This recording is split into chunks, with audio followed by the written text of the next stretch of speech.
Allora, quando abbiamo concepito questa idea, intanto i trattori non stavano per le strade.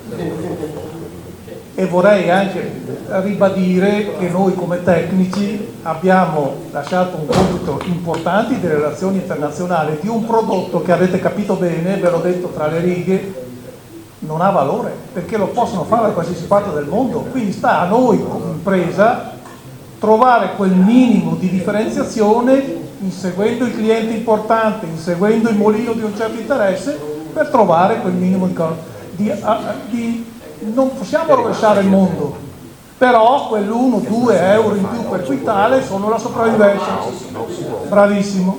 Alla Barbara, dottoressa Ghini, abbiamo dato un compito un po' ingrato, grazie Barbara, perché effettivamente attorno a questo tavolo, e vi ringrazio infinitamente anche voi, soprattutto per la storia che avete dedicato in questi anni, però come avete capito probabilmente dobbiamo trovare un punto di incontro. Io mi ricordo Michele, perché a quel tempo forse l'avevo organizzato già come Camera di Commercio, le associazioni di categoria, i GAL, Uniri e Sicatori, perché siamo vecchi, ha detto bene Gianfranco. Il problema è uno solo però.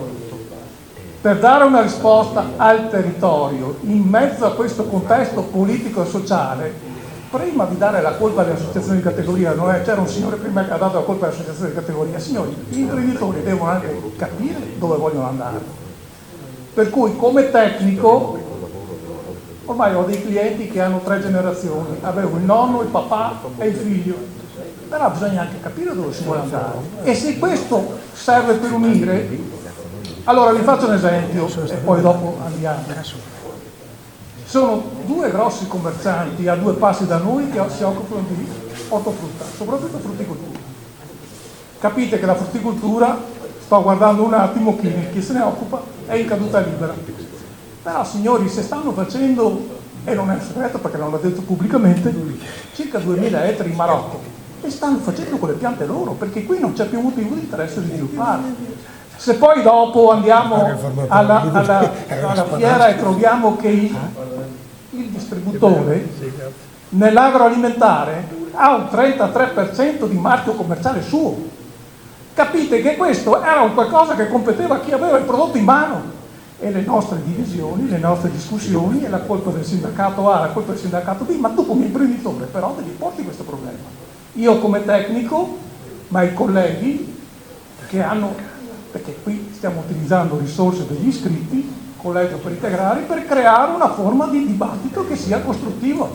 E grazie per la vostra collaborazione. Quindi lo vediamo come un punto che deve avvicinarci, farci crescere per trovare un reciproco interesse, perché è stato detto prima, mi pare da Mioto, se non c'è un interesse, c'è solo qualcuno che ci guadagna, la filiera non può girare. Dobbiamo far sistema migliorando il ricavo da sopra. L'ha detto bene prima anche il buon dottor Serra, cioè se noi ci confrontiamo saremo sempre perdenti con il prodotto a terra, è una commodity, come tale saremo in balia di tutto il sistema. Se poi dopo, perché questi sono dati, anche queste le statistiche aiutano, l'Africa crescerà e sarà il 35% dell'umanità nel giro di 30 anni, quindi piace o non piace, questi sono i scenari futuri. Dobbiamo pensare seriamente di adeguare anche le nostre produzioni all'insegna della nostra tradizione, però portarci verso un completamento commerciale. Questo vuol dire ricercare i bisogni del cliente. Se poi dopo siamo bravi anche a differenziarci come area, beh, in quel momento avremo fatto veramente la chicca. Signori, grazie per la vostra comprensione.